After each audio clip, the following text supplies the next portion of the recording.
बच्चों, कल की क्लास में हमने संख्या पद्धति के बारे में पढ़ा। आज हम क्लास 10th का मैथ्स का चैप्टर नंबर 1 शुरू करेंगे, वास्तविक संख्याएं। जो कल मैंने आपको नोट्स सेंड करे थे उनमें पिछली कक्षाओं का रिवीजन था, जो इस चैप्टर में हम आगे उसका यूज़ करेंगे। तो आज हम पढ़ेंगे वास्तविक संख्याएँ। बच्चों, कल मैंने आपको बताया था परिमेय संख्याएँ और अपरिमेय संख्याएँ। तो परिमेय संख्याएँ आपको पता था क्या होती हैं, जिनको हम P/Q के रूप में लिख सकते हैं, और परिमेय संख्याओं को हम क्या लिख सकते हैं, P/Q के रूप में लिख सकते हैं। और जहाँ पे क्या था, Q किसके बराबर नहीं होगा, 0 के बराबर नहीं होगा।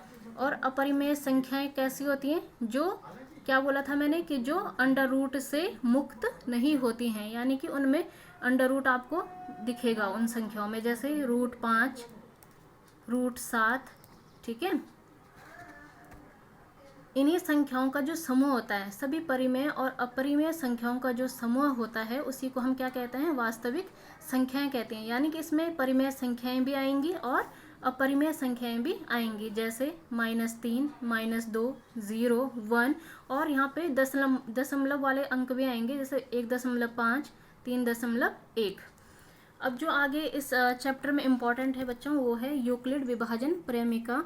इसमें आपके पास क्वेश्चन बनता है पेपर में, और मेन क्वेश्चन यहीं से बनेगा। ये अभी तक जो हमने बेसिक चीज़ें पढ़ी, इसी को हम आगे बढ़ाएंगे, और इसमें हम पढ़ेंगे ये क्या होता है यूक्लिड विभाजन प्रेमिका।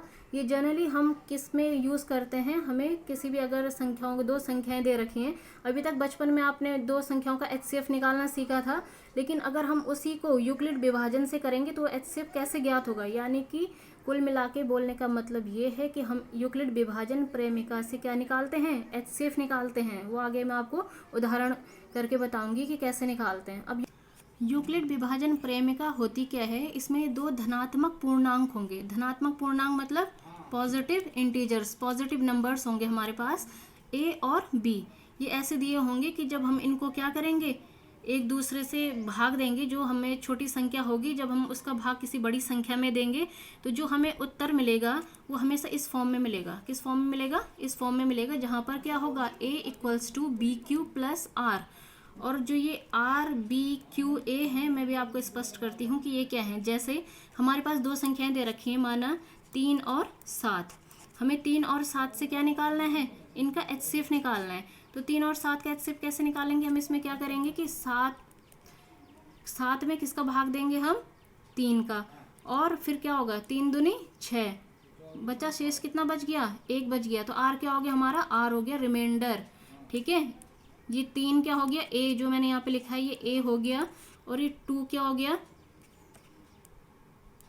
ये हो गया, ये सॉरी ये B, ये हो गया 7, और Q कौन हो गया, ये 2 हो गया, ठीक है। तो हम 7 को किस फॉर्म में लिख सकते हैं, 3 × 2 + 1। उसी ढंग से 13 में 4 का भाग देंगे, 13 को हम क्या लिख सकते हैं, 4 × 3 + 1। उसी ढंग से 17 में, तो 17 को क्या लिख सकते हैं, 17 में 3 का भाग दिया, तो 3 × 5 + 2। मैं आपको एक क्विक बता रही हूँ, क्योंकि वीडियो ज़्यादा लंबी हमें नहीं बनानी है। A = BQ + R। हम इस किसी भी संख्या को जो पूरी तरह, जिनमें शेष जब तक 0 नहीं आ जाता, हम आगे तब तक करते रहते हैं।